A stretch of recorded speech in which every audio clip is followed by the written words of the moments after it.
Good morning, I'm Madison Nosek coming to you from the KXAN Live Studio. Right now I want to show you a live look at downtown Austin. This is from our Austonian camera, and as you can see it is raining a little bit out in the distance, but the sun is trying to break through on the right of your screen if you look. Supposed to be a little bit of a rainy day. We're going to have scattered rain throughout the day today ahead of a warm week. But I want to give you guys a look at some stories making headlines this morning, so let's get into it. Today, San Marcos City Council will vote on a new police contract. 1,300 petition signatures were submitted to repeal the original agreement. Mano Amiga, an activist group, started this petition after the city did not implement reforms it requested, like public transparency on files and repealing the statute of limitations on investigating officers of wrongdoing. The City Council is expected to meet tonight at 6.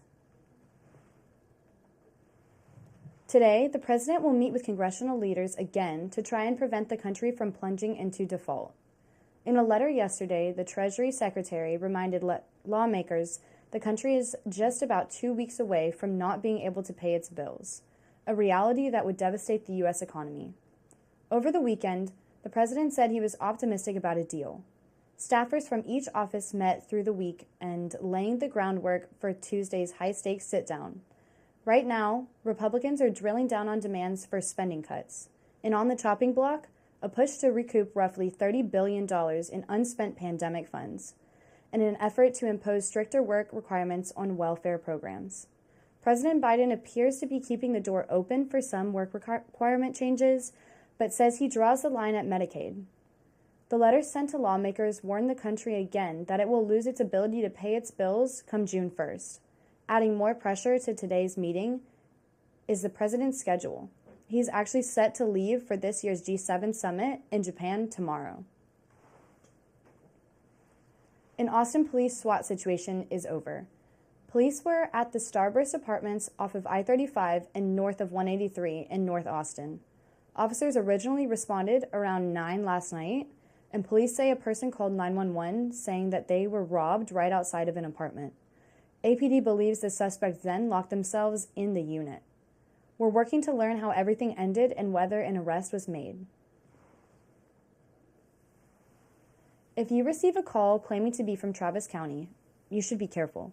The sheriff's office says someone is posing as the county, seeking payments for missing jury duty. We asked the sheriff's office after noticing complaints in online posts about a caller pretending to be a lieutenant or another member of the force. Some said the caller threatened arrest warrants. Others mentioned emails with signed notices appearing legitimate. The sheriff's office tells KXAN that the agency will never seek immediate payment for anything via wire transfer, gift cards, or prepaid cards. Anyone unsure can also call the sheriff's office about the legitimacy of the notice that they received. A bill that would use taxpayer money to help pay for some students' private school tuition may not make it further into the legislature. Lawmakers did not vote on it yesterday. The bill would also change the end-of-school STAR test, and on top of that, the chairman of the House Public Education Committee laid out a rewritten version of the legislation. It would only allow students with disabilities or those who attend an F-rated campus to access what are called education savings accounts. This would mean fewer than 1 million students would be eligible to enter the voucher program.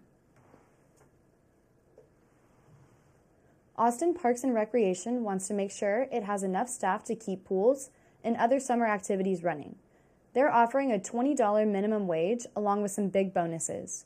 And as of this morning, there are 422 lifeguards ready to work, while another 200 are in training. Last summer, the city only opened around half of its pools because of a significant lifeguard shortage. Well, that's a look at this morning's top stories. You can read more about any of these on our website at kxan.com. Thanks for joining us this morning. Again, I'm Madison Nosek in the KXAN Live Studio, and we'll see you next time.